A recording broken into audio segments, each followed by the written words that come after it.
Hi, welcome to my shop again. Hey, we're going to do a little sanding here, and thought I'd show you some of the things that I do. I've got a natural edge Koa piece here that gives some challenges for sanding because you can't just sand it with the lathe on. So I'll show you some of the things that I use to do that with. First of all, we're always going to wear dust protection constant while we're sanding. And we're going to wear a face shield always whenever the lathe is running. If you can see, it's wobbling a little bit because it's dried out. And if the lathe is going too fast, it's going to go tick, tick, tick, tick across the high spots. So I need it to be able to float. And so the speed of the lathe is going slow. So the abrasive is going all the way around 360 degrees.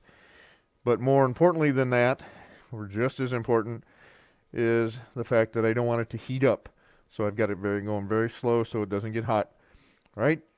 When I pull the trigger, the sandpaper is going up at the 9 o'clock side, and the wood's going down. That's going to give me a good abrasive.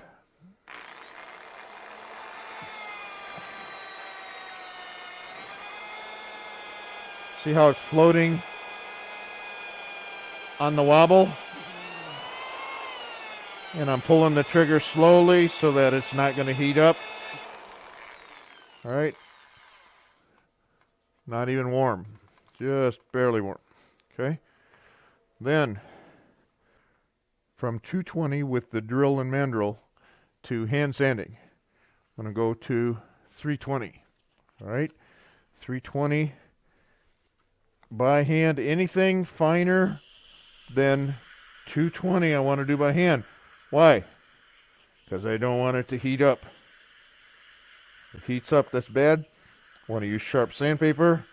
You see I'm going down on this side of sandpaper, moving my fingers to sharp sandpaper, sharp sandpaper, sharp sandpaper. Okay, use that whole surface, throw it away. 400 grit. Slow speed, no heat, sharp sandpaper. Of course, you can't tear the wood up to begin with poor tool control. Fresh 600 right here. Pressing really firmly here, but no heat. All right, I can only do this part, so we're going to do this part with the lathe off. All right, I'm going to start with a big pad here. This is a 5-inch pad, but look at what happens here. This is a very soft pad also, so it's going to float along the rounded surface. And I'm going to lock the spindle. If I use the bottom of the sanding disc going this way, it's going to want to catch on this edge. It's going to and ruin that corner, that edge there. Okay? All right.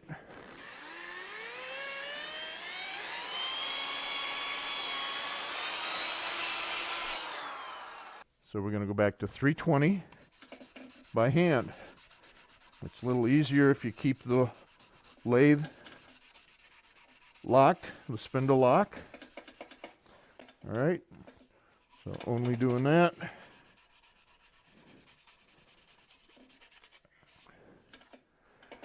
Doesn't take long with sharp sandpaper. 400.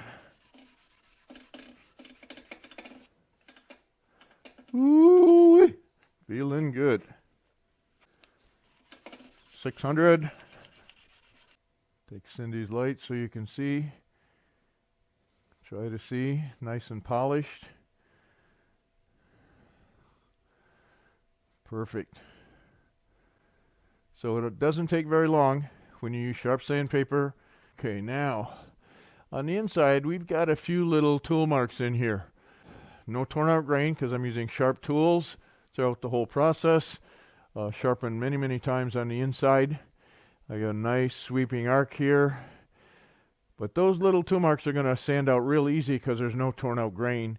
But I need to get a little bit coarser sandpaper. So I've got like a 120 grit here. And again, we can only sand in the area that's round. We can't sand out here. Again, speed of the lathe slow. On the 9 o'clock side of the wood's going down. On the 9 o'clock side of the sandpaper is going up.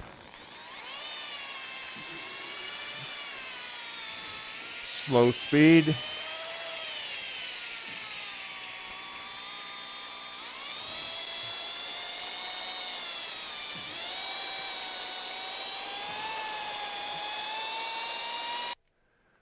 Now I switch to the next grit, which is 220.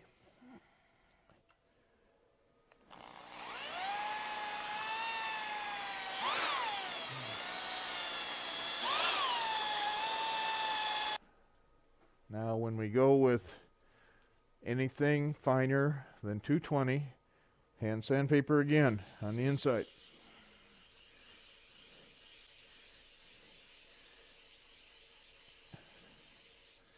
Move my fingers, sharp sandpaper.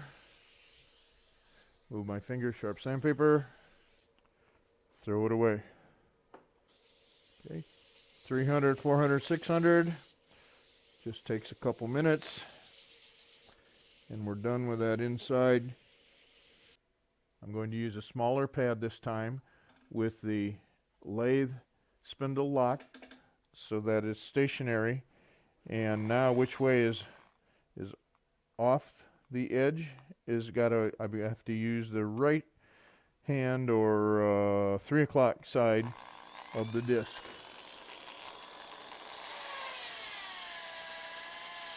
Slow speed again.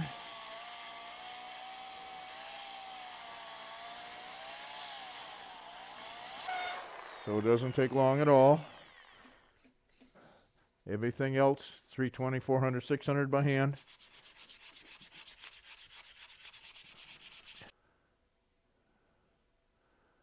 Gorgeous. Loving it. All right, hope that was helpful. Message here, slow speed, no heat, sharp tools, sharp sandpaper, and don't have to work hard at it. So well, hopefully that helps. Keep an eye on my live remote interactive demonstrations. Check it out on my website, and see you next time.